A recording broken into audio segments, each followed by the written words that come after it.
Good evening friends.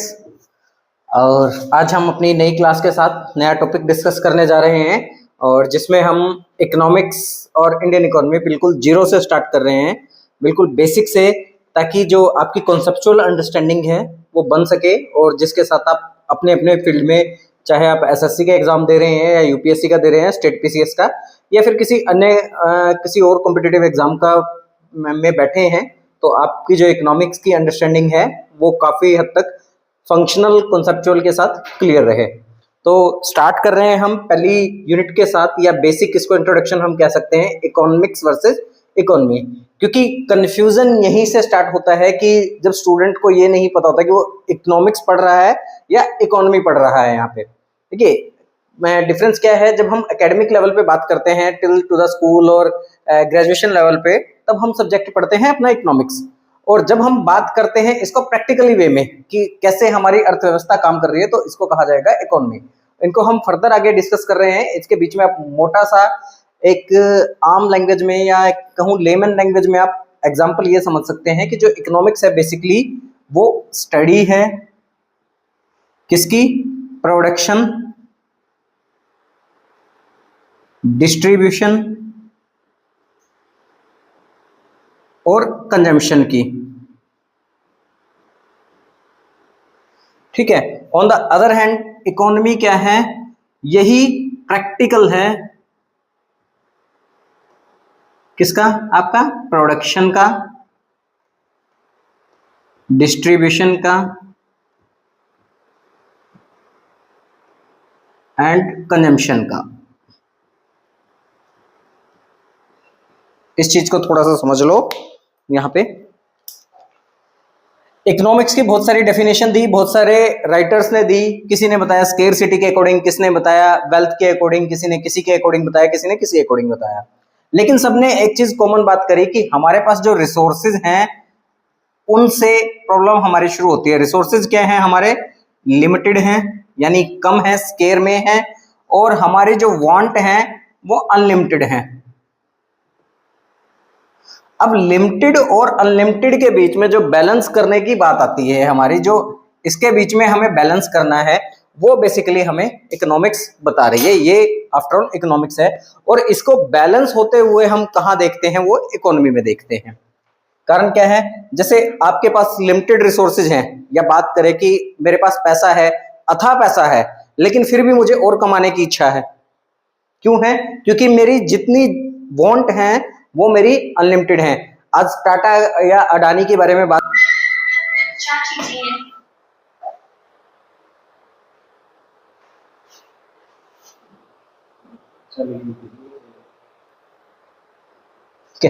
तो हम बता रहे थे कि इकोनॉमी जो है वो कैसे प्रैक्टिकल करती है हमारा प्रोडक्शन, डिस्ट्रीब्यूशन और कंजम्पशन का। अब इकोनॉमिक्स से जब बात कर रहे थे हम, तो हमारे जो रिसोर्सेज हैं, रिसोर्सेज कुछ भी हो सकते हैं, हमारा पैसा हो सकता है, हमारी जमीन हो सकती है। प्रोडक्शन के मीन में बात करें तो वो लिमिटेड होगा, हमारी जो वांट्स हैं, डिजायर हैं, वो हमारी अनलिमिटेड हैं। तो इनके बीच में बैलेंस करना जो चीज हमें सिखा रही है, वो सिखा रही है इकोनॉमिक्स की, कैसे इसके बीच में बैलेंस करना है। आगे हम जानेंगे जब इकोनॉमिक्स की डेफिनेशन पढ़ेंगे कि जो हमारे रिसोर्सेज हैं उनके अल्टरनेटिव यूज कैसे होते हैं, अल्टरनेट यूज कैसे किया जा सकता है। फिर प्रॉब्लम ऑफ चॉइस, जो कि हम आगे जाके पढ़ेंगे, central problem of an economy के बारे में जब जानेंगे तो इसका और प्रैक्टिकली देखेंगे। ऑन द अनदर हैंड हम इकोनॉमी के बारे में जब बात कर रहे हैं तो यही सब चीजें, कि यहाँ तो हमने पढ़ लिया कि कोई चीज, जैसे साइंस में हम पढ़ते हैं किसी एक्सपेरिमेंट के बारे में कि उसकी थ्योरी हमने पढ़ ली, थ्योरी पढ़ ली उसका, लेकिन जब प्रैक्टिकल होता है हम लैब में जाके कंडक्ट करते हैं। तो सेम वही है, इकोनॉमिक्स जो है हमारा वो थ्योरी है, और जो इकोनॉमी है हमारा वो प्रैक्टिकल वे में बात कर रहा है। अब यहाँ पे एक चीज और यहाँ से कॉमन निकल के आती, ये कह सकते हैं कि जैसे जो रिसोर्सेज है वो लिमिटेड है और डिजायर्स है अनलिमिटेड, बिल्कुल उनको मैनेज करना ही। हाँ बिल्कुल बिल्कुल। अब डेफिनेशन कुछ भी बना सकते हो अपने अकॉर्डिंग, यहाँ भी ये डेफिनेशन बन सकती है और बिल्कुल है भी। ये जो रिसोर्सेज के अकॉर्डिंग दी है, पॉल्स एंड रॉबिन्सन की डेफिनेशन है ये प्रोफेसर की, कि जिन्होंने कहा है कि in exchange of limited resources how we manage our limited resources in our according to our unlimited demands या अनलिमिटेड वांट्स। तो उसी को हमने यहाँ पे इकोनॉमिक्स में हमने स्टडी करना है। इकोनॉमिक्स की कोई एक डेफिनेशन नहीं है, एक डायमेंशन नहीं है। इकोनॉमिक्स मल्टी डायमेंशन है, मल्टीपल इसकी डेफिनेशन हो सकती है। पर्पस और सिचुएशनल इसकी डेफिनेशन बनती हैं। बस सोल पॉइंट है हमारा इकोनॉमिक्स हमें क्या सिखा रही है, इन 3 चीजों के बारे में, प्रोडक्शन, डिस्ट्रीब्यूशन और कंजम्पशन के बारे में, कैसे हमें मैनेज कर रहे हैं और रिसोर्सेज को हम कैसे यूटिलाइज कर रहे हैं। उसी का ऑन अदर हैंड हम प्रैक्टिकली देख रहे हैं कि इकोनॉमी में वो हो कैसे रहा है। इसमें हम सबसे पहले बात करेंगे मीनिंग एंड डेफिनेशन की, कि इकोनॉमिक्स है क्या, कैसे काम करती है। उसके बाद है टाइप ऑफ इकोनॉमिक्स और ब्रांचेस ऑफ इकोनॉमिक्स। ये जो 2 पॉइंट हैं मोस्ट ऑफ द स्टूडेंट को कंफ्यूज करते हैं यहाँ पे एकेडमिक लेवल पे, कि टाइप इकोनॉमिक्स के बारे में बात करते हैं तो जनरली जब भी हम टाइप के बारे में बात करते हैं तो आंसर आता है कि sir micro economics, micro economics वो ब्रांचेस हैं हमारे इकोनॉमिक्स के। जबकि बात करें हम इकोनॉमिक्स की तो आपने नॉर्मेटिव इकोनॉमिक्स और पॉजिटिव इकोनॉमिक्स पढ़ा होगा। ऐसे ही जो आइडियल कंडीशन होती हैं और रियल कंडीशन होती हैं उनके बेसिस पे हम इकोनॉमिक्स को डिवाइड करते हैं। ऑन द अनदर हैंड हम बात करें इकोनॉमी की, जो टाइप ऑफ इकोनॉमी है हमारे, उनके लिए हमने 5 कैटेगरीज रखी हैं ऑन द बेसिस ऑफ आपका कंट्रोल के ऊपर, कंट्रोल कैसा है, on the basis of development, on the basis of global relation, on the basis of sector, on the basis of income. Income की बात करने हैं यहाँ पे हम पर कैपिटा इनकम और जीडीपी के अकॉर्डिंग, तो उनके अकॉर्डिंग हम इकोनॉमी को कैटेगराइज करते हैं। उसके बाद आती है हमारी problem of an economy. Problem क्या क्या है हमारी इकोनॉमी में, ये जो क्लास +1 में भी आप लोगों ने पढ़ा होगा या माइक्रो इकोनॉमिक्स में आप लोगों ने पढ़ा होगा कि what are the central problem of economy, how to produce, what to produce, for whom to produce. इसमें हम जबकि इकोनॉमी के बारे में बात करते हैं, प्रैक्टिकली में बात करते हैं, तो एक चीज और ऐड हो जाती है कि हमें ग्रोथ के लिए हाउ वी, अगर कोई प्लान हमें बनाना है तो कि हम अपनी इकोनॉमिक ग्रोथ को कैसे स्टिमुलेट कर सकते हैं, तो वो भी एक मॉडर्न टाइम में प्रॉब्लम बनी हुई है इकोनॉमी के लिए। सेक्टर के बारे में बात करें हम, इकोनॉमी के सेक्टर क्या क्या हैं, तो अर्थव्यवस्था के जो क्षेत्र होंगे हमारे, प्राइमरी, सेकेंडरी, टेरिटरी, आप लोग सभी जानते हो। लेकिन थोड़ा सा और अगर एडवांस चलें तो यहाँ पे चतुर्थ यानी क्वार्नरी और क्वार्टनरी 2 सेक्टर और ऐड आ जाते हैं आपके, 4th एंड 5th, जिसमें आपका रिसर्च एंड डेवलपमेंट से रिलेटेड या एजुकेशन से रिलेटेड काम होता है और एडमिनिस्ट्रेशन से रिलेटेड या डिसीजन मेकिंग से काम होता है, तो वो सेक्टर और हम इसमें ऐड करेंगे। तो अर्थशास्त्र के बारे में हम जानेंगे। Economics is the study of how people use limited resources to fulfil their needs and wants. यही हमने सेम हिंदी में भी इसी के बारे में शब्दों को हेरफेर करके बात करी है। अपनी असीमित आवश्यकताओं को पूरा करने के लिए संसाधनों का तार्किकता से प्रयोग करता है। यहाँ पे तार्किकता का मतलब होगा कि इंटेलिजेंसी, या इसको यहां हम डिनोट कर सकते हैं मैनेजमेंट से, कि किस प्रकार से अपने लिमिटेड रिसोर्सेज को वो मैनेज कर रहा है अपनी सारी चीजों को प्रयोग करने के लिए। अब यहां से देखो जो एक चीज हमारे कॉमन निकल के आती है वो क्या है, हमारे जो रिसोर्सेज हैं, हमारे रिसोर्सेज जो हैं वो लिमिटेड हैं और हमारी जो डिमांड्स हैं, वांट्स हैं, वो अनलिमिटेड हैं, जिसको कह सकते हैं हम स्केयर हैं। अब जब कोई चीज हमारे पास कम होती है और हमारी चीजें ज्यादा होती हैं तो एक प्रॉब्लम और यहां से निकल के आती है, उसका alternative use.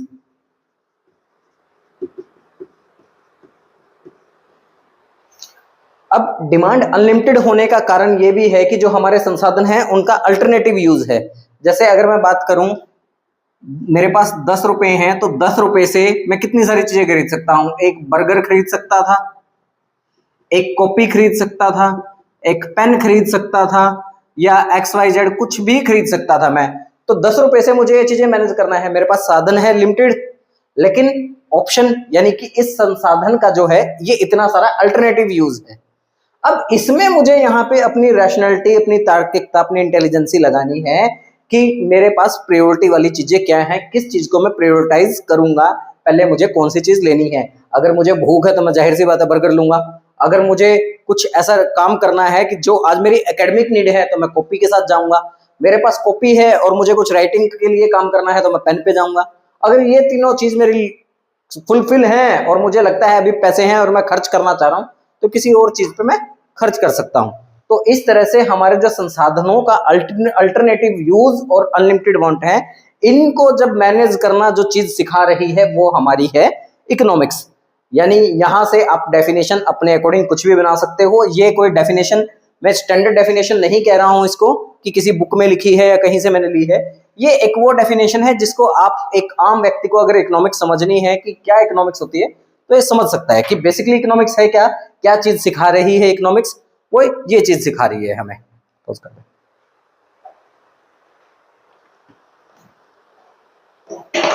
On other hand economy जो है वो क्या कहती है, economy is an area. Area यहां से वर्ड को आप समझ लो कि अब हम बात कर रहे हैं प्रैक्टिकल सेंस में, where production, consumption and distribution of goods and services. देखो जीडीपी की जब भी बात करेंगे तो हम गुड्स एंड सर्विसेज के प्रोडक्शन के बारे में ही बात करेंगे कि क्या प्रोड्यूस किया जा रहा है, उसमें फिजिकल गुड्स होंगी और नॉन फिजिकल गुड्स होंगी, by the different agent take place. यहाँ पे डिफरेंट एजेंट्स के को आप समझ सकते हो डिफरेंट सेक्टर्स के बारे में, जो मैंने बताया कि हमारे यहाँ पे प्राइमरी सेकेंडरी टेरिटरी 3 तरीके के सेक्टर हैं, तो तीनों के द्वारा जो भी गुड्स एंड सर्विसेज प्रोड्यूस की जाएंगी तो उनको हम क्या कहेंगे, अर्थव्यवस्था कहेंगे। हिंदी में हम देख सकते हैं इस परिभाषा को क्या है कि अर्थव्यवस्था वह क्षेत्र है जहां विभिन्न कारकों द्वारा, कारकों का मतलब यहाँ पे फैक्टर ऑफ प्रोडक्शन भी है और ये भी है कि कितने सेक्टरों के द्वारा इसको प्रोड्यूस किया जा रहा है, वस्तुओं एवं सेवाओं के उत्पादन, वितरण एवं उपभोग को निर्धारित किया जाता है।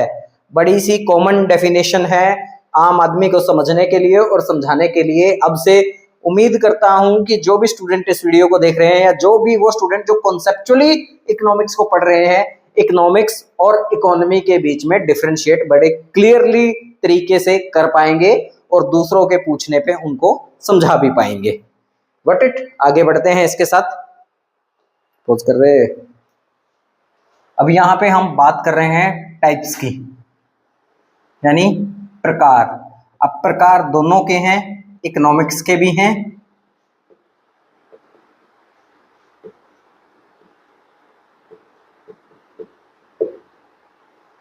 और इकोनॉमी के भी हैं।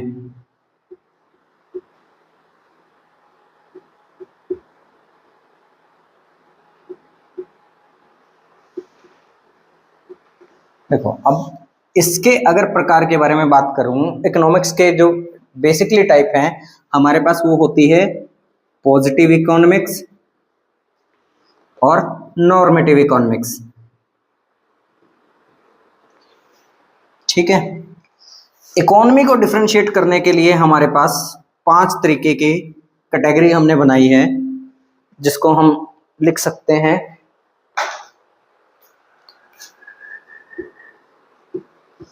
on the basis of control, on the basis of development, on the basis of global relation, on the basis of sectors,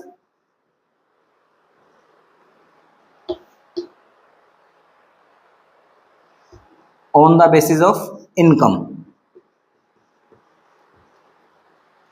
ठीक है, तो यहाँ पे मोटा मोटी इकोनॉमिक्स 2 प्रकार की है। अर्थव्यवस्था जो है, इकोनॉमी जो है, वो 5 कैटेगरी पे हम इनको डिस्ट्रीब्यूट कर सकते हैं। अब इसके आगे फर्दर हम समझ लेते हैं इसको थोड़ा सा। जो पॉजिटिव इकोनॉमिक्स है हमारी, पॉजिटिव इकोनॉमिक्स क्या कहेगी, जो करंट में है या वर्तमान में जो चल रहा है, इनको जो पॉजिटिव इकोनॉमिक से रिजल्ट हैं इनको मेजर किया जा सकता है।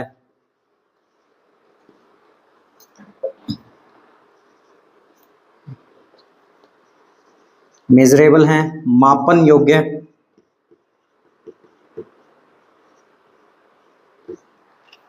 ठीक है, ये होते हैं आपके फैक्ट बेस्ड होते हैं, ये तथ्य आधारित। समझाता हूं इनको क्या बोलते हैं। नॉर्मेटिव में ये होते हैं ओथ टू बी, यानी होना चाहिए।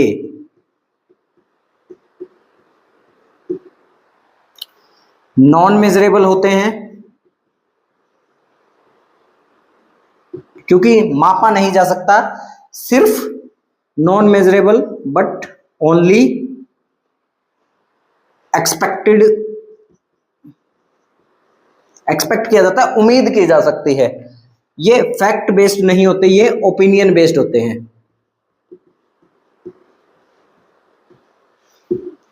ठीक है, मतलब किसी की सोच पर ये आधारित होते हैं, किसी के विश्वास पर या किसी के अनुभव पर ये आधारित होते हैं। तथ्य आधारित बताता हूं, एग्जाम्पल समझ लो। एग्जाम्पल की बात करें हम, या 4 बार कर दूसरा ले लेता हूं। देखो, अगर मैं बात करूं कि प्रेजेंट में Indian per capita income is 1.04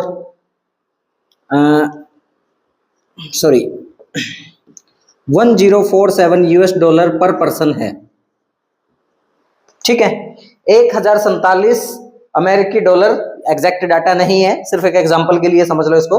मैं ये कह रहा हूं कि प्रेजेंट में इंडियन पर कैपिटा इनकम जो है प्रति व्यक्ति आय है 1047 अमेरिकी डॉलर पर व्यक्ति है। ठीक है, ये है मेरा पॉजिटिव। मैंने किस पे निकाला? करंट पे बात करिए, मैं इसको मेजर कर सकता हूं, पूरा लिख दिया ना मैंने, 1047 है, फैक्ट बेस्ड है। अगर पर कैपिटा इनकम निकाली है तो पर कैपिटा इनकम निकालने का आप लोगों को पता होगा, फॉर्मूला होता है national income divided by total population.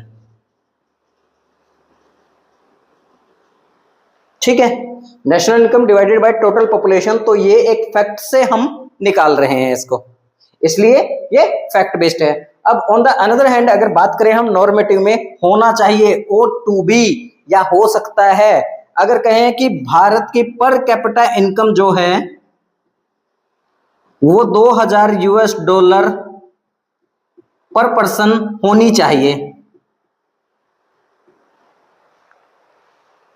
पर पर्सन होनी चाहिए, मार्क माय वर्ड, है और होनी चाहिए, दोनों में यहां पे डिफरेंस है। अब ये क्या है, इसको क्या माप सकते हो आप? 2000 होगी, मतलब होनी ही चाहिए ना, हुई तो नहीं है, इसको तो मेजर नहीं किया जा सकता।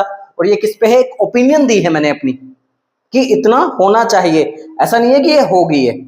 तो ये पॉजिटिव और नॉर्मेटिव का हमारा बेसिकली डिफरेंस होता है। एक अर्थव्यवस्था है जो हमारे करंट पे काम करती है, फैक्ट बेस्ड पे काम करती है, और एक हमारी है जो आइडियलिस्टिक बताती है हमें। नॉर्मेटिव को हम आइडियल मानते हैं, आइडियलिस्टिक इकोनॉमिक्स है हमारी ये। ठीक है, अब आ जाते हैं हम यहाँ पे, जब हम बात कर रहे हैं इकोनॉमी की तो हमने कुछ ये 5 कैटेगरी में रखा है इसको सबसे पहले जैसे कंट्रोल है, इसको आप नियंत्रण कहेंगे, नियंत्रण के आधार पर, विकास के आधार पर, वैश्विक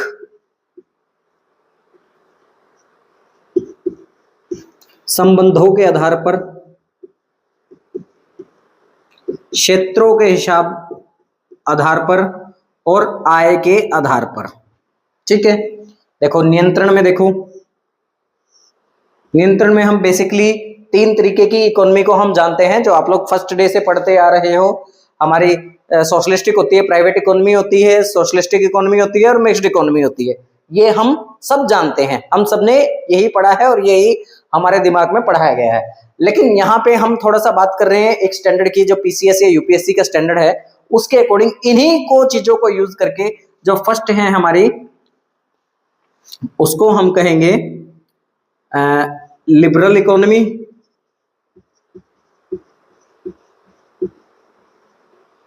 command economy and mixed economy. ये मिक्स्ड ही रहेगी। जो लिबरल इकोनॉमी है हमारी, इसको हम आम भाषा में कहेंगे प्राइवेट इकोनॉमी।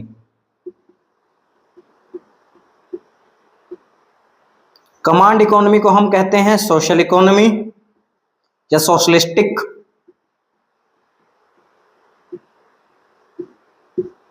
मिक्स्ड, आपकी मिक्स्ड ही रहेगी।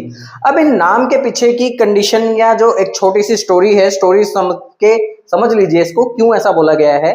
जो लिबरल इकोनॉमी है, लिबरल इकोनॉमी का बेसिकली कॉन्सेप्ट जो आया है हमारे, वेस्टर्न कंट्रीज से आया है। और वेस्टर्न कंट्री की बात करें, बेसिकली यूएसए हो गया, यूके हो गया, फ्रांस हो गया, इन सभी कंट्री से। कारण क्या है कि इन सभी कंट्री में जो रिसोर्सेज हैं या इस अर्थव्यवस्था की जो एक प्राइम मतलब कैरेक्टरिस्टिक है, विशेषता है, वो क्या है, जो रिसोर्सेज हैं हमारे वो लिमिटेड पर्सन के हाथों में है, इन लिमिटेड हैंड्स, या कंपनीज कह सकते हो आप इसको। जैसे सॉरी मैं इंडिया का एग्जांपल यहां पे ले रहा हूं और कोई कॉन्ट्राडिक्टरी ना करे इस चीज को, मैं किसी पॉलिटिकल पार्टी के अगेंस्ट नहीं हूं और किसी के नहीं हूं, सिर्फ अपने एग्जांपल के लिए ये बात बता रहा हूं। जैसे यहाँ पे अपने जो मोस्टली फ्यूल्स के राइट हैं, जो फ्यूल एक्सट्रैक्शन करने के राइट हैं, वो कुछ ही कंपनीज के पास हैं। You know very well the companies name, कि कुछ ही जो प्राइवेट प्लेयर्स हैं उन्हीं के पास सिर्फ नेचुरल रिसोर्सेज का जो फ्यूल से रिलेटेड है, पावर से रिलेटेड है, उन्हीं के हाथ में ये राइट्स हैं। तो ये बेसिकली एक लिबरल इकोनॉमी का एग्जांपल बन जाता है या प्राइवेट इकोनॉमी का एग्जांपल बन जाता है, क्योंकि यहाँ पे जो रिसोर्सेज हैं कुछ लिमिटेड पर्सन या लिमिटेड कंपनीज के हाथ में रह गए हमारे। दूसरा आता है कमांड इकोनॉमी, जिसको हमने कहा सोशलिस्टिक इकोनॉमी। सोशलिस्टिक इकोनॉमी की पहचान क्या है कि जो टोटल रिसोर्सेज हैं या प्रोडक्शन है वो डिटरमाइंड किया जाता है गवर्नमेंट के द्वारा। यहाँ पे गवर्नमेंट ही सारा करता धरता बनेगी। और कमांड इकोनॉमी की जो कॉन्सेप्ट आया था वो आपका आया था चाइनीज इकोनॉमी से और रशियन इकोनॉमी से। आपने मार्क्सिस्ट इकोनॉमी सुनी होगी और चाइनीज से कम्युनिस्ट इकोनॉमी आया था। कम्युनिस्ट इकोनॉमी और मार्क्सिस्ट इकोनॉमी ये जो थी ये कमांड इकोनॉमी के अंदर ही आते हैं। बेसिकली जो रशिया ने मार्क्सिस्ट इकोनॉमी करी थी उसमें क्या कहा था कि जितने भी देश के पास संसाधन हैं उन पे किसी एक व्यक्ति का अधिकार ना होके सबका अधिकार होगा।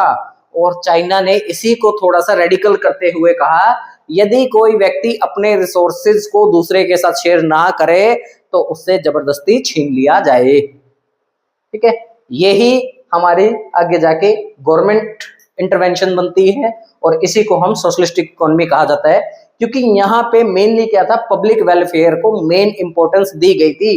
एक जो इसमें चीज है याद रखने वाली, वो याद रखने वाली ये है कि इसमें जो प्राइस डिटर्मिनेशन है किसी भी गुड्स और सर्विस का वो होता है मार्केट फोर्सेस के द्वारा, यानी डिमांड और सप्लाई। ये किसी भी वस्तु का मूल्य तय करेंगे। ऐसा नहीं है कि यहाँ पे कोई लिमिटेड पर्सन तय करेगा या गवर्नमेंट तय करेगी, ये तय करेंगे मार्केट फोर्सेस। यहाँ पे मार्केट फोर्सेस में आने के बाद गवर्नमेंट का जो पार्ट है वो लिमिटेड हो जाता है। कमांड इकोनॉमी की बात करें, हाँ कमांड इकोनॉमी के बारे में बात करें, प्राइसेस जो है गवर्नमेंट सिर्फ प्राइजेस जो है मार्केट फोर्सेस तय करेंगी, बाकी और सारा कंट्रोलिंग का काम गवर्नमेंट करेगी। लेकिन प्राइस जो डिटरमाइन होंगे, मतलब कब प्राइस बढ़ने हैं कब प्राइस कम होने हैं, वो डिपेंड करता है आपका मार्केट फोर्सेस पे, यानी कि बाजार शक्तियों के अनुरूप। मतलब साहूकार जो बाजार में बैठे हैं, नो नॉट साहूकार, मार्केट में डिमांड किस चीज की ज्यादा है। जैसे आज के टाइम में अगर प्रेजेंट डे की बात करूं तो फ्यूल की कमी होने के कारण फ्यूल की डिमांड ज्यादा हो रही है, तो फ्यूल के प्राइसेस बढ़ रहे हैं। गवर्नमेंट इसमें चाह के भी कुछ नहीं कर सकती यहाँ पे, ठीक है। या फिर जैसे एलपीजी की शॉर्टेज हो रही है इस टाइम, प्राइस बढ़ने के बावजूद भी इसकी डिमांड नहीं कर रही क्योंकि एसेंशियल गुड्स में आती है वो। ये बात अगर इसको थोड़ा सा और प्रैक्टिकली देखे जाएं, जब आप degree of elasticity of demand पढ़ोगे और डिग्री पढ़ोगे डिमांड की, तो वहां जाके आप क्लियर करोगे। लेकिन वो आपको पढ़नी नहीं है क्योंकि आप यूपीएससी के लिए पढ़ रहे हो, आपको इकोनॉमिक्स में पीएचडी नहीं करनी है, तो इसलिए ज्यादा डेप्थ में ना जाके इतना समझें। अगर एकेडमिक पॉइंट ऑफ व्यू से बात करें तो डिग्री होती है, कुछ एसेंशियल गुड्स होती हैं उनके लिए डिग्री अलग है, नॉन एसेंशियल गुड्स हैं उनके लिए कुछ है, कुछ ऐसी गुड्स होती हैं जिनको हम पोस्टपोन कर सकते हैं, या कुछ ऐसी गुड्स होती हैं उनको हम खरीदेंगे ही तभी जब वो महंगी होंगी। अगर वो सस्ती हैं तो उनको हम खरीदेंगे ही नहीं है क्योंकि उनकी वर्थ नहीं बनती है। जैसे फॉर एग्जांपल प्रीशियस और सेमी प्रीशियस मेटल्स होते हैं हमारे, गोल्ड कॉपर वगैरह है, अगर वो महंगे हैं वो तभी काम के हैं, अगर सस्ते हैं तो वो किसी काम की नहीं है। तो उस कंडीशन में तो फिर वो मांग का नियम फेल हो जाता है ना, कि मूल्य बढ़ने पे उसकी डिमांड कम होगी। यहाँ तो गोल्ड की अगर मूल्य बढ़ा तभी तो उसकी डिमांड बढ़ी ना, तो ये फैक्ट है। उसके बाद मिक्स्ड इकोनॉमी हम सब जानते ही हैं। मिक्स्ड इकोनॉमी क्या है, जहां पे मार्केट के जो रिसोर्सेज हैं, सॉरी बात करें जो प्रोडक्शन के रिसोर्सेज हैं, प्रोडक्शन रिसोर्सेज हैं वो गवर्नमेंट प्लस प्राइवेट दोनों एंड के अंदर कंट्रोल किए जाते हैं। यहाँ पे मार्केट जो गवर्नमेंट है वो इतना रोल प्ले करती है कि किसी भी गुड्स या सर्विसेज के प्राइस को एक ब्रैकेट के अंदर फिक्स कर सकती है और उस फिक्स के अंदर ही प्राइवेट प्लेयर को खेलना पड़ेगा कि आप इतने से मिनिमम इतना और मैक्सिमम इतना आप लेके जा सकते हैं। Production resources control by government and private player, वो जगह नहीं है मेरे पास लिखने के लिए इसलिए शॉर्ट में लिख दिया। Production resources manage by government and private sector jointly, जैसे पीपीपी मॉडल सुन रहे हैं हम, पब्लिक प्राइवेट पार्टनरशिप फर्म, ये भी एक मिक्स्ड इकोनॉमी का ही एक फीचर है। आप और सुनोगे लिमिटेड लायबिलिटीज होती हैं, कंपनीज होती है, लिमिटेड लायबिलिटी कंपनीज होती हैं, वो बेसिकली है प्राइवेट कंपनी का कॉन्सेप्ट, लेकिन कहीं ना कहीं उसमें गवर्नमेंट इन्वॉल्वमेंट होती है। एक आपने सुना होगा कि जो शेयर है हमारा 51 और 49%, अगर प्राइवेट और पब्लिक की बात कर रहे हैं हम, ये क्या प्रोडक्शन पर गवर्नमेंट और प्राइवेट दोनों का दो द्वार पर भी वो प्रबंधित होता है।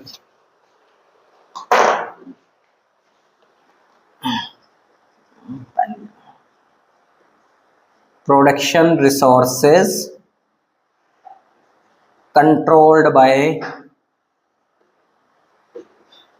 Private plus government.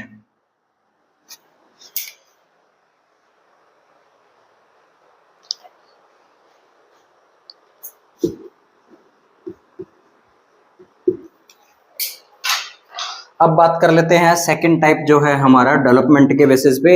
यहाँ पे भी तीन तरीके की हमारी अर्थव्यवस्था बनती है। फर्स्ट है डेवलप्ड यानी विकसित, फिर आती है डेवलपिंग,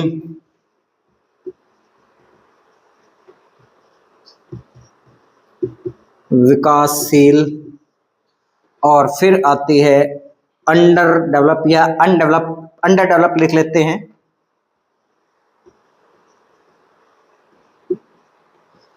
अविकसित,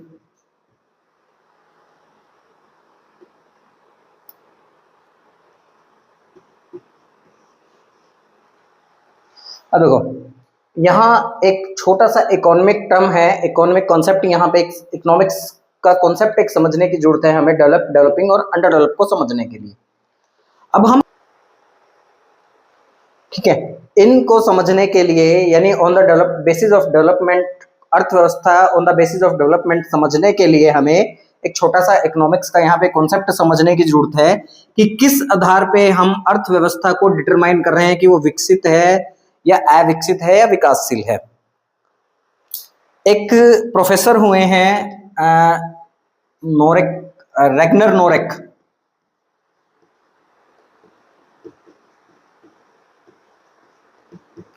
इन्होंने एक कॉन्सेप्ट दिया था, a country is poor because it is poor.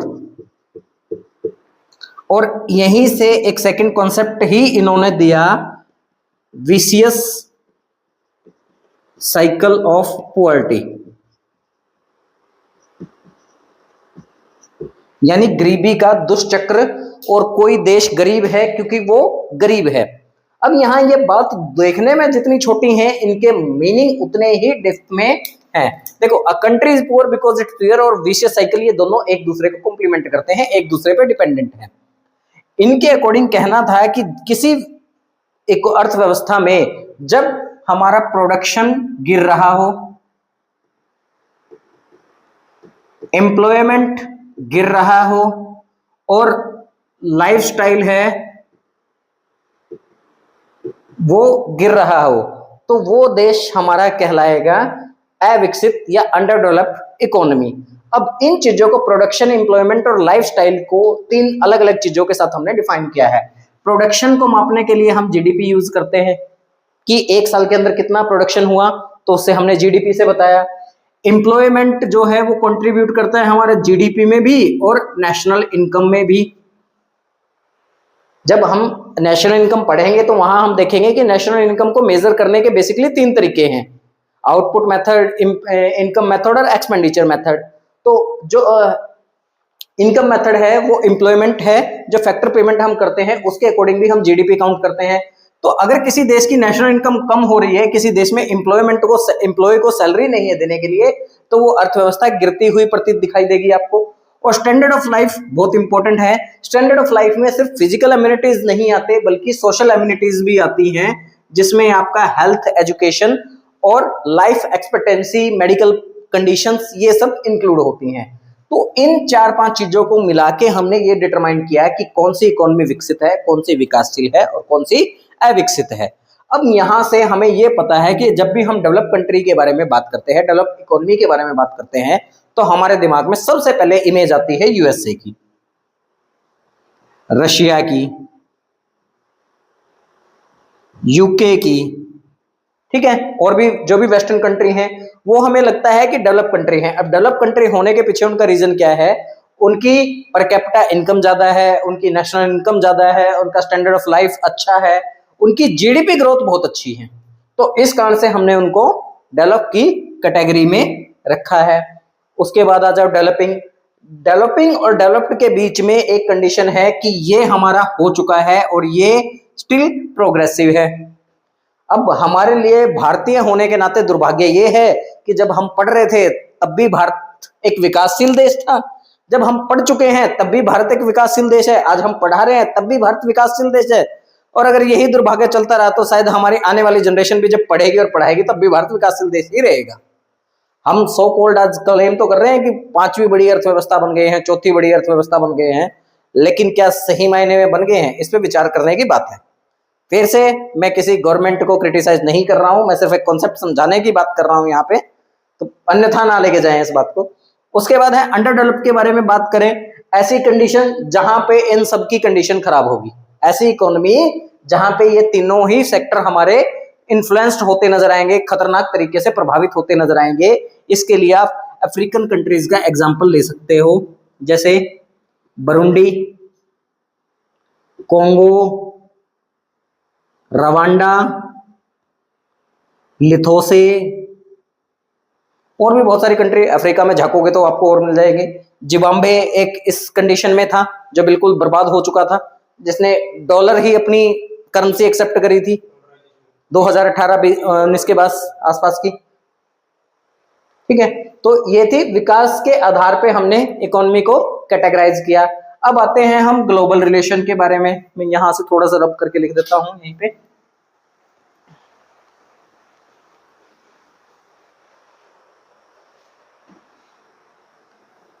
Global relation की बात करते हैं तो ग्लोबल रिलेशन का मतलब है कि हमारा फॉरेन ट्रेड,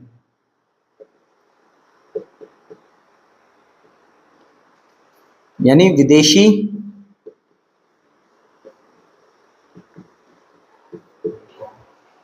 यहां आप सबके लिए क्वेश्चन छोड़ रहा हूं जिसका मैं कमेंट में आंसर चाहता हूं कि विदेशी व्यापार को मापने के लिए हम कोई अकाउंट बनाते हैं, उस अकाउंट को क्या कहते हैं, और जहां पे हम विदेशी व्यापार से रिलेटेड अपनी सारे ट्रांजैक्शन को रिकॉर्ड करते हैं उसको किस नाम से जानते हैं। आइए खैर बात करते हैं विदेशी व्यापार के। विदेशी व्यापार से संबंधित हम एक अकाउंट बनाते हैं, उसको क्या बोलते हैं?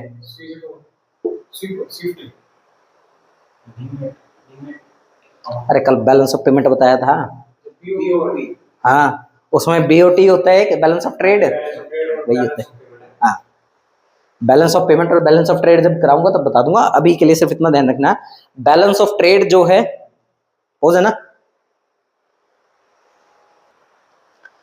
विदेशी व्यापार का, जब कोई अर्थव्यवस्था का विदेशी व्यापार हो रहा है या नहीं हो रहा है, इन दोनों कंडीशन को हम दो अलग तरीके से जाते हैं। जब देखो कोई कंट्री है, जैसे सपोज करो इंडिया और रशिया के बीच में ट्रेड चल रहा है, तो क्या यहाँ पे हम ये कह सकते हैं कि इंडिया एक ओपन कंट्री है, ओपन इकोनॉमी है?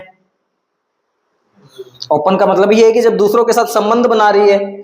अगर मैं ये कहूं कि इंडिया का जो है फॉरेन ट्रेड नहीं है, किसी के साथ नहीं है। हम सिर्फ अपना ही कर रहे हैं कि कश्मीर से कन्याकुमारी के बीच में ट्रेड कर रहे हैं और पोरबंदर से लेके सिलचर के बीच में ट्रेड कर रहे हैं, तो ये हमारी कहलाएगी क्लोज्ड इकोनॉमी। एक वर्ड में अगर मुझे डिफाइन करना हो कि जब किसी देश के व्यापारिक संबंध दूसरे देश के साथ हैं तो वो ओपन इकोनॉमी है, और किसी दूसरे देश के साथ कोई व्यापारिक संबंध नहीं है तो वो क्लोज्ड इकोनॉमी है। अब यहां से फिर मैं आपके लिए क्वेश्चन छोड़ रहा हूं कि इंडिया जो है आफ्टर इंडिपेंडेंस यानी 1947 के बाद एक क्लोज्ड इकोनॉमी था।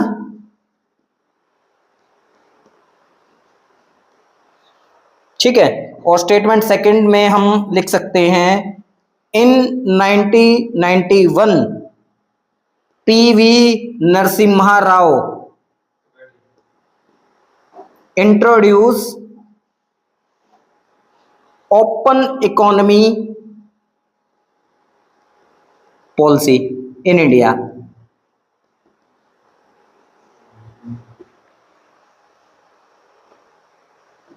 ठीक है, स्टेटमेंट 1 है हमारी इंडिया आफ्टर इंडिपेंडेंस यानी 1947 के बाद वाज अ क्लोज्ड इकोनॉमी, और स्टेटमेंट 2 है इन 1991 PV Narasimha Rao introduce an open economy policy in India for the first time. तो कौन सी स्टेटमेंट ठीक होगी और कौन सी स्टेटमेंट ठीक नहीं होगी, आंसर कमेंट में फेंक के मारना। आगे बढ़ते हैं, इस बारे में सेक्टर के बारे में आ जाते हैं, थोड़ा सा नीचे ही लिख लेते हैं यहां सेक्टर भी हम।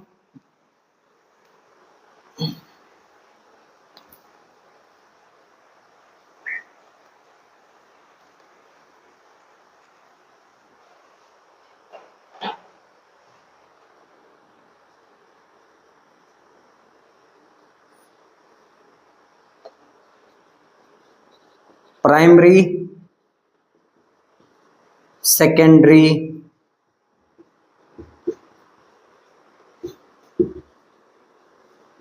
टर्सरी। अगर इनके मुझे नाम लिखने हैं तो मैं नाम लिख सकता हूं एग्रेरियन,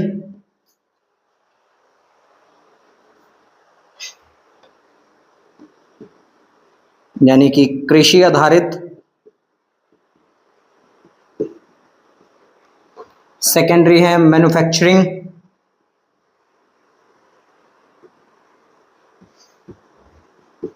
उद्योग आधारित,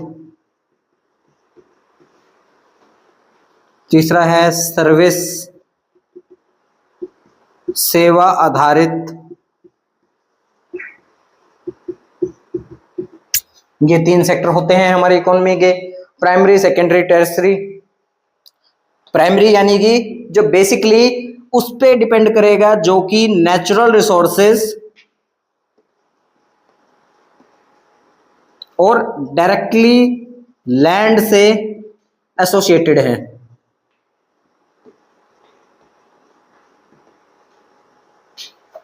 ठीक है, प्राइमरी सेक्टर की बात करें तो क्या होगा हमारा प्राइमरी सेक्टर में, ऐसे सेक्टर या ऐसे काम जो डायरेक्टली नेचुरल रिसोर्सेज पे डिपेंड करते हैं और प्रत्यक्ष रूप से भूमि से जुड़े हुए हैं। एग्जाम्पल के लिए आप एग्रीकल्चर ले सकते हो, फिशरीज ले सकते हो, हॉर्टिकल्चर ले सकते हो, यानी बागवानी होता है। उसके बाद आपका माइनिंग एंड क्वेरिंग हो सकता है, क्योंकि वो भी आप खोद के और माइनिंग करके कुछ सामान एक्सट्रैक्ट कर रहे हो, मेटल निकाल रहे हो, तो ये सारे आएंगे आपके प्राइमरी सेक्टर में। उसके बाद सेकेंडरी सेक्टर की बात करें, ऐसे जो प्राइमरी सेक्टर को यूज करके यानी प्राइमरी सेक्टर से रिसोर्स लेंगे और इनको फर्दर यूज करेंगे तो एक न्यू प्रोडक्ट मिलेगा हमें। तो सेकेंडरी सेक्टर के लिए हम कह सकते हैं कि बेसिकली हमारा जो सेकेंडरी सेक्टर है वो प्राइमरी सेक्टर पे डिपेंड करता है, और सर्विस यानी कि सर्विस सेक्टर यानी कि थर्ड सेक्टर हमारा है जो इन तीनों सेक्टर के साथ इंक्लाइन करता है और इन तीनों सेक्टर को कॉम्प्लीमेंट करता है। कैसे करता है वो भी समझ लो, यानी प्राइमरी एंड सेकेंडरी सेक्टर जो है इस पे डिपेंड करते हैं, डिपेंडेंट हैं। आपने एग्रीकल्चर प्रोडक्ट कुछ भी लेके आए, मान लो आपने गेहूं उगाया, चावल उगाया, उसको बेचने के लिए मंडी कैसे जाओगे? आपको क्या चाहिए? ट्रांसपोर्ट सर्विस चाहिए, फ्रेट, ट्रैक्टर, कुछ भी चाहिए, तो यहां से मिलेगा।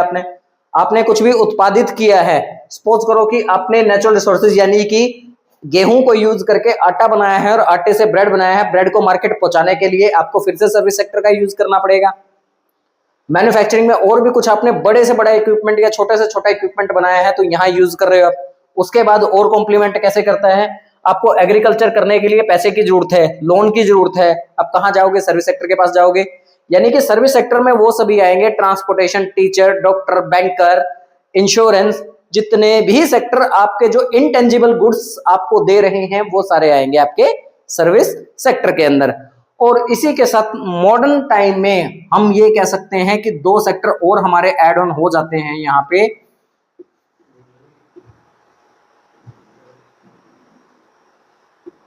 Quinary and quaternary, sorry.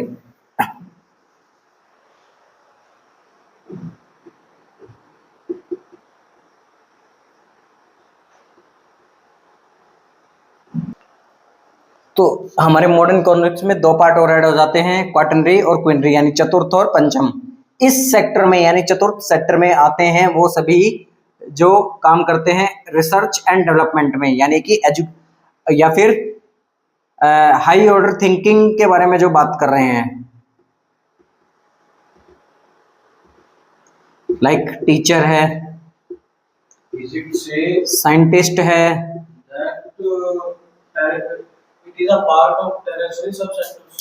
हाँ कह सकते हो टेरिटरी का ही सब सेक्टर है, क्योंकि सर्विस सेक्टर ही इंक्लूड होता है।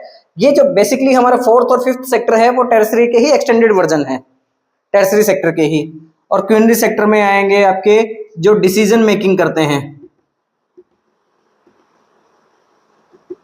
एडमिनिस्ट्रेटिव्स,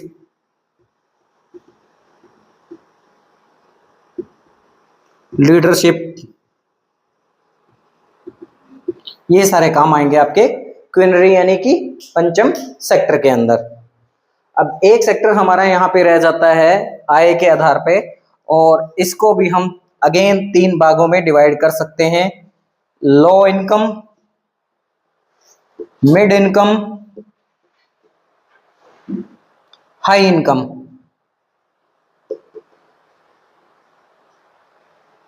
अब लो इनकम, हाई इनकम और मिड इनकम कैसे डिफाइन करते हैं, इसके लिए फिर से हमें 2 पैरामीटर को देखना पड़ेगा, और वो पैरामीटर हैं हमारे GDP and per capita income, और दूसरा है हमारा एम्प्लॉयमेंट जनरेशन। इसके आधार पर हम डिफाइन करते हैं कि कौन सी अर्थव्यवस्था लो इनकम में लाई करेगी, कौन सी मिड इनकम में लाई करेगी और कौन सा हाई इनकम में लाई करेगी। अगर मैं ये कहूं कि आय के आधार पे और डेवलपमेंट के आधार पे जब आप दोनों सेक्टर को कंपेयर करोगे, 1 to 1 कंपेयर करोगे, तब आप पाओगे कि इनमें बहुत सारी सिमिलैरिटीज हैं। और वो सिमिलैरिटी कैसे हैं? या तो आप ये कह सकते हो इनकम के कारण ही डेवलपमेंट इफेक्ट हो रहा है, या ये कह सकते हो डेवलपमेंट के कारण इनकम इफेक्ट हो रही है।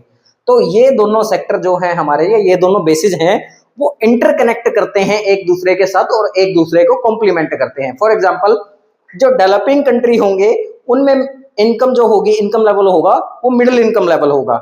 जो अनडेवलप्ड कंट्री हैं वहां पे लो इनकम लेवल है, इसीलिए वो अंडर डेवलप है। ये बात हमने पहले भी कही थी जब एग्जांपल समझाया था, country is poor because it's poor. और जो हाई इनकम इकोनॉमीज हैं हमारी, वो हमारी डेवलप्ड इकोनॉमीज हैं, क्योंकि वो अपने पीक पर पहुंच चुकी हैं। ठीक है, तो ये हमारे कुछ अर्थव्यवस्था के कुछ प्रकार थे जिनके आधार पे, या आधार थे जिनके ऊपर हमने अपनी अर्थव्यवस्थाओं को बांटा है, और यही आगे चल के हमारे अलग अलग डिफरेंस के रीजन भी बनते हैं। अब यहां से हमारा एक टॉपिक बचता है, वो है किसी अर्थव्यवस्था की मुख्य समस्याएं। हम उसकी तरफ बढ़ रहे हैं आगे। मेजर प्रॉब्लम और इश्यूज ऑफ एन इकोनॉमी बड़ा कॉमन क्वेश्चन है +1 की माइक्रो इकोनॉमिक्स का। ये पहले ही चैप्टर में पूछ लिया जाता है, और उसमें टॉपिक भी है central problem of an economy के नाम से भी हम इसको जानते हैं। और ये बेसिकली हमारे 3 मेजर प्रॉब्लम्स है, चौथी को हम बाद में डिस्कस करेंगे, अभी इस पे ध्यान ना दें, इन 3 पे मेजरली ध्यान दें। पहला है व्हाट टू प्रोड्यूस, क्या उत्पादन करें। तो क्या जब आता है यहाँ पे व्हाट टू प्रोड्यूस, तो यहाँ पे हमें सीधा सीधा एक चीज पता लगती है कि प्रॉब्लम ऑफ एलोकेशन है।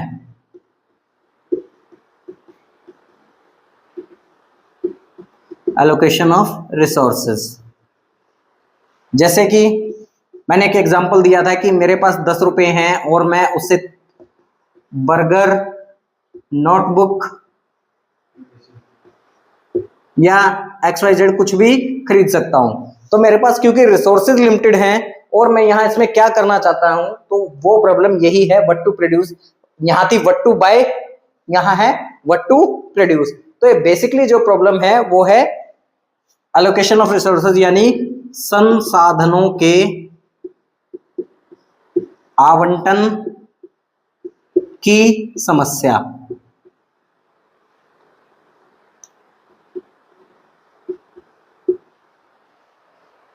ठीक है, मुझे क्या प्रोड्यूस करना है, व्हाट टू प्रोड्यूस, मैं क्या प्रोड्यूस करूं। फॉर एग्जांपल जैसे समझ सकते हो, आपके पास 1 हेक्टेयर लैंड है, ठीक है।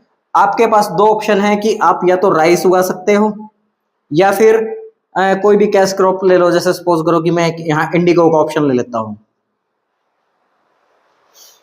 अब इसमें मैं तो राइस ही उगा सकता था या इंडिगो ही उगा सकता था। मैं ये देखूंगा कि किसकी किस टाइम पे ज्यादा जरूरत है, तो मैं वो उस चीज का चुनाव करूंगा, वो चीज प्रोड्यूस करने की यहाँ पे कोशिश करूंगा। फॉर एग्जाम्पल अगर इसके सोल्यूशन के बारे में बात करें, जो कि आगे हम एकेडमिक लेवल पे बात करते हैं कि इन प्रॉब्लम का सोल्यूशन कैसे किया जाए, वहां पे प्रोडक्शन पॉसिबिलिटी कर्व के बारे में बात करेंगे, वहां पे आईसी कर्व के बारे में बात करेंगे। दो कमोडिटी के केस में हम एक डिफरेंट सिनेरियो के बारे में बात करते हैं कि कैसे हो सकता है। लेकिन सॉल्यूशन के बारे में अगर मैं एक प्रैक्टिकल अर्थव्यवस्था में बात करूं, तो मैं उन चीजों का प्रोडक्शन यहाँ पे ज्यादा करूंगा जिनसे मुझे इमीडिएटली इकोनॉमिक ग्रोथ में हेल्प मिलेगी। ये फोर्थ प्रॉब्लम इसीलिए है कि इन तीनों प्रॉब्लम का सॉल्यूशन यहाँ निकालेगी। मान लो आज आपको प्रोड्यूस करने हैं, सपोज करो कि आज वॉर की कंडीशन है, तो मैं जो मेरे पास पैसा है मैं वो एग्रीकल्चर में ज्यादा लगाऊंगा या वेपन प्रोड्यूस करने में ज्यादा लगाऊंगा। इस टाइम मुझे जरूरत है वेपन ज्यादा प्रोड्यूस करने की, क्योंकि मेरी वॉर की कंडीशन चल रही है, तो मैं वेपन ज्यादा प्रोड्यूस करूंगा, तो मैं वेपन की तरफ जाऊंगा। अगर पीसफुल माहौल है तो मैं एग्रीकल्चर पे ज्यादा फोकस करूंगा, रिसर्च एंड डेवलपमेंट पे करूंगा, एजुकेशन पे करूंगा, तो मैं वहां खर्चा करूंगा। उसके बाद बात है व्हाट टू प्रोड्यूस। ये बेसिकली हमारी प्रॉब्लम ऑफ चॉइस है, चयन की समस्या। इसको समझते हैं कैसे। देखो बेसिकली 2 तरीके की टेक्निक होती हैं, एक होती है हमारी लेबर इंटेंसिव और एक होती है कैपिटल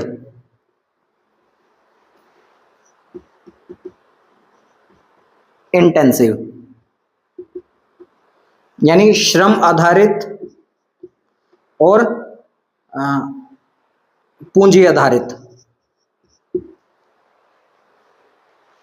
अगर मेरे पास जनसंख्या ज्यादा है, देखो जनसंख्या ज्यादा होना नेगेटिव नहीं है। जनसंख्या ज्यादा होने का मतलब है कि आपके पास ज्यादा वर्किंग पॉपुलेशन है। उसको वर्किंग पॉपुलेशन कैसे बनाना है, उसको हम ह्यूमन कैपिटल फॉर्मेशन में आगे डिटेल में जानेंगे। लेकिन जो हमारे पास जनसंख्या है, अगर उसका मेंटल डेवलपमेंट अच्छा होगा, हेल्थ अच्छी होगी, उसको अच्छे से स्किल किया जाएगा, तो वो आपके प्रोडक्शन के लिए एक factor of production, as a factor of production वो आपके लिए काम करेगी। जिससे ज्यादा जनसंख्या होने का मतलब है ज्यादा लेबर वर्क फोर्स आपके पास अवेलेबल होगी। तो इसलिए कभी भी जब क्वेश्चन आए कि नेगेटिव के बारे में बात करा जाए और उसमें पॉपुलेशन, हाई पॉपुलेशन लिखी हो, तो वो कभी भी नेगेटिव साइड नहीं हो सकती। इस चीज को थोड़ा सा क्रिटिकली सोचने की जरूरत है। यानी हमारे पास 2 टेक्निक है, एक है लेबर टेक्निक, एक है पूंजी टेक्निक। यानी पूंजी का मतलब है यहाँ पे हम मशीनों से काम करा सकते हैं, और लेबर है कि हम मैक्सिमम पॉपुलेशन को इसमें इन्वॉल्व कर सकते हैं। अब यहाँ पे हमें यही चयन करना है कि हम कौन सी टेक्निक के साथ प्रोडक्शन करना चाह रहे हैं। अब यहाँ के लिए समझो, अगर मैं डेवलप कंट्री हूं तो मैं कैपिटल इंटेंसिव टेक्निक के साथ काम करूंगा, क्योंकि मेरे पास मशीनें हैं, पैसा है, मैं मशीनें खरीद सकता हूं। लेकिन वहीं अगर हम बात करें इंडियन कंट्री की, यहाँ पे पॉपुलेशन एक अच्छी खासी है, तो हम लेबर इंटेंसिव टेक्निक के बारे में बात करेंगे। और यही कारण है जब आप देखोगे प्राइमरी, सेकेंडरी और टर्सरी सेक्टर में, प्राइमरी सेक्टर में और सेकेंडरी सेक्टर में सबसे ज्यादा एम्प्लॉयमेंट है हमारे यहाँ। मेजोरिटी अगर एम्प्लॉयमेंट लेवल पे देखें तो प्राइमरी सेक्टर में ज्यादा एम्प्लॉयमेंट है, उसके बाद सेकेंडरी सेक्टर में प्राइमरी से कम है, और टर्सरी सेक्टर में सबसे कम एम्प्लॉयमेंट है।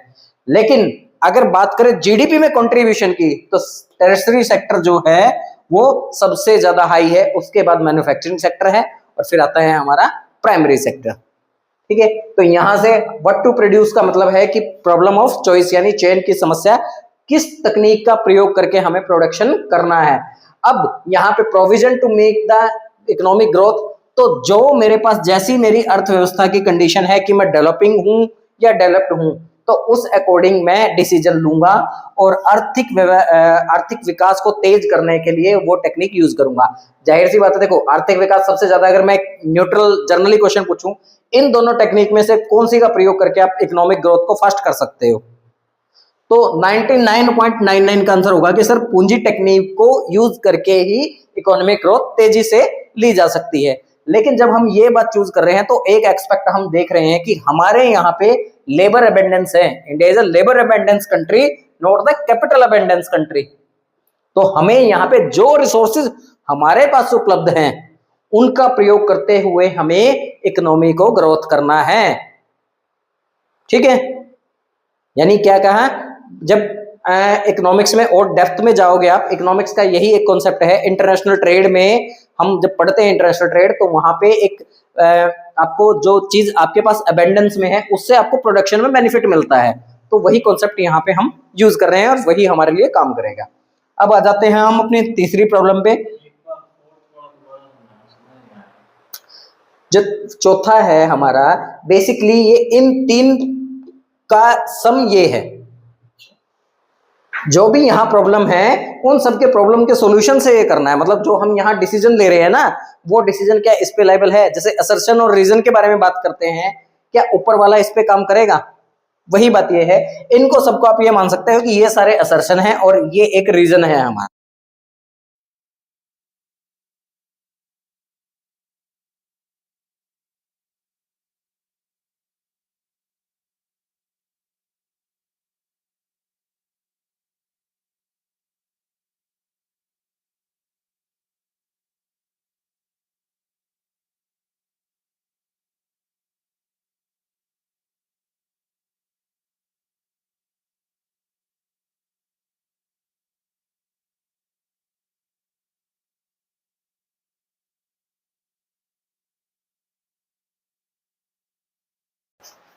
सॉरी, कुछ टेक्निकल इश्यू की वजह से माइक बंद हो गया था, तो हम ये वाला पोर्शन दोबारा कर रहे हैं। ब्रांचेज ऑफ इकोनॉमिक्स के बारे में बात करें, micro economics and macro economics दो ब्रांचेज हैं हमारी, जो कि जनरली आप सबने सुना ही है। पहली बार मैक्रो इकोनॉमिक्स को जो टर्म किया था, कॉइन किया था, वो नॉर्वेजियन प्रोफेसर थे रैगनर फ्रिक्स, जिन्होंने 1933 में पहली बार ये कहा था कि मैक्रो इकोनॉमिक्स नाम की कोई चीज होती है।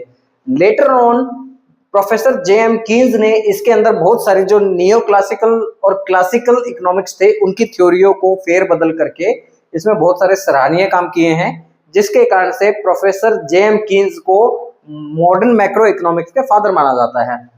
हम यहाँ पे बात कर रहे हैं माइक्रो इकोनॉमिक्स और मैक्रो इकोनॉमिक्स के बारे में, जिसको हम माइक्रो इकोनॉमिक्स को कहते हैं व्यष्टि अर्थशास्त्र और मैक्रो इकोनॉमिक्स को कहते हैं हम समष्टि अर्थशास्त्र। इसको याद रखने के एक निमोनिक्स भी है। माइक्रो मीन्स छोटा होता है और व्यष्टि से निकलेगा आपका व्यक्ति, यानी कि एक के बारे में जो बात करेगा। तो बेसिकली माइक्रो इकोनॉमिक्स जो वेरिएबल्स होते हैं वो हमारे किसी एक इंडिविजुअल के बारे में बात करते हैं। ऑन द अनदर हैंड समष्टि का मतलब होता है समग्र, समष्टि से समग्र निकाल सकते हो यानी सभी का। और मैक्रो इकोनॉमिक्स है जो वो बात करती है कंट्री एज अ होल के वेरिएबल्स पे। जो माइक्रो इकोनॉमिक्स का एरिया होता है, एरिया ऑफ वर्किंग है, वो लिमिटेड है यानी कि छोटा है, जबकि मैक्रो इकोनॉमिक का जो एरिया है वो कंपैरेटिवली बहुत बड़ा है, व्यापक क्षेत्र है इसका। इसमें हम व्यक्तिगत वेरिएबल्स के बारे में बात करते हैं, इंडिविजुअल लेवल पे हो गया, एक व्यक्ति, एक फर्म या एक घर के बारे में, एक घर में रहने वाले लोगों के बारे में बात करेंगे, या उनकी कोई समस्या है। जैसे समस्या होगी किसी को कोई चीज महंगी लग रही है, मान लो एक दो व्यक्ति हैं, एक की आय ज्यादा है एक की आय कम है, तो यहाँ पे हम दो का कंपैरिजन कर रहे हैं। लेकिन ऑन द अदर हैंड अगर हम बात करें मैक्रो इकोनॉमिक्स में, तो यहाँ पे हम पूरे देश की समस्याओं को एक साथ लेकर हम यहाँ पे चल रहे हैं, जैसे एग्रीगेट डिमांड और एग्रीगेट सप्लाई होती है, समग्र मांग और समग्र पूर्ति। जो मांग पूरे देश द्वारा की जाती है, पूरे देश की जनसंख्या द्वारा की जाती है, जिस लेवल पे पूर्ति की जाती है तो वो समग्र मांग और समग्र पूर्ति कहलाती है।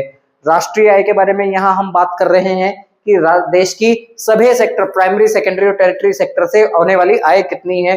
गवर्नमेंट बजट की बारे में बात करेंगे हम यहाँ पे कि गवर्नमेंट द्वारा जो भी डिसीजन लिया गया है, एस्टिमेट किया गया है अपने खर्चों को और आय को, उसका एक प्रत्येक व्यक्ति पर, देश के नागरिक पर क्या प्रभाव पड़ता है। उसके बाद है इसमें बैलेंस ऑफ पेमेंट है, बैलेंस ऑफ ट्रेड है, जो कि हमारा विदेशी विनिमय है या विदेशी व्यापार है, उसका हमारे ऊपर क्या इम्पैक्ट करता है। ये सभी वेरिएबल्स को हम मैक्रो इकोनॉमिक्स के अंदर डील करते हैं, जबकि माइक्रो इकोनॉमिक्स में हमारा, जैसे कि मैंने पहले ही बात कही है, व्यक्तिगत क्षेत्र पे कि किसी की मांग या पूर्ति के बारे में बात करेंगे, किसी की चीज बनाने की लागत के बारे में बात करेंगे, या किसी एक व्यक्ति की आय के बारे में हम इसमें बात करते हैं। तो ये हमारा बेसिकली मोटा मोटा माइक्रो इकोनॉमिक्स और मैक्रो इकोनॉमिक्स को समझने का तरीका है कि कैसे दोनों अपने अपने एरिया के बीच में काम करते हैं। यहाँ पे इसी के साथ हमारा फर्स्ट चैप्टर जो है वो कंप्लीट हो जाता है, जो कि हमारा बेसिक इंट्रोडक्शन था इकोनॉमिक्स से। इसके बाद हम अपने नेक्स्ट चैप्टर पे मूव करेंगे, जो बेसिकली है हमारा कि कैसे मार्केट एक्टिविटी परफॉर्म करती है किसी एक इकोनॉमी के अंदर, और उसमें हम सर्कुलर फ्लो ऑफ इनकम और इस प्राइमरी सेक्टर, सेकेंडरी सेक्टर के साथ साथ हम देखेंगे कि जो फैक्टर ऑफ प्रोडक्शन है वो कैसे काम करेंगे। हमारा हाउस होल्ड सेक्टर और जो फर्म है हमारा 2 सेक्टर इकोनॉमी क्या होती है, 3 सेक्टर इकोनॉमी क्या होती है, 4 सेक्टर इकोनॉमी क्या होती है, और कैसे जो एक्सटर्नल फैक्टर हैं जैसे लीकेजेस है इसमें या इजेक्शन है वो किस तरह से काम करेंगे, वो हम अपने अगले चैप्टर में डिस्कस करने वाले हैं। Thank you from my side. And again मैं ये कहूंगा कि मेरे द्वारा जो भी यहाँ जानकारी दी गई है वो कुछ सोर्सेज से और अपने अनुसंधान और शोध से ली गई है। मैं किसी को यहाँ पे कॉन्ट्राडिक्ट करने के लिए नहीं हूँ, ना ही किसी को चैलेंज कर रहा हूँ। मेरा जो इनिशिएटिव है, मेरी क्लासेज है, मेरे कुछ फ्रेंड्स को लेके स्टार्ट की गई थी, और जिनका जो भी रिसर्च वर्क है, जो भी मोटिव है, वो कहीं ना कहीं किसी ना किसी बुक से है। इसमें किसी पॉलिटिकल पार्टी को, किसी धर्म को, किसी रिलीजन को क्रिटिसाइज करने का मेरा कतई कोई उद्देश्य नहीं है। Thank you so much. मिलते हैं नेक्स्ट वीडियो में।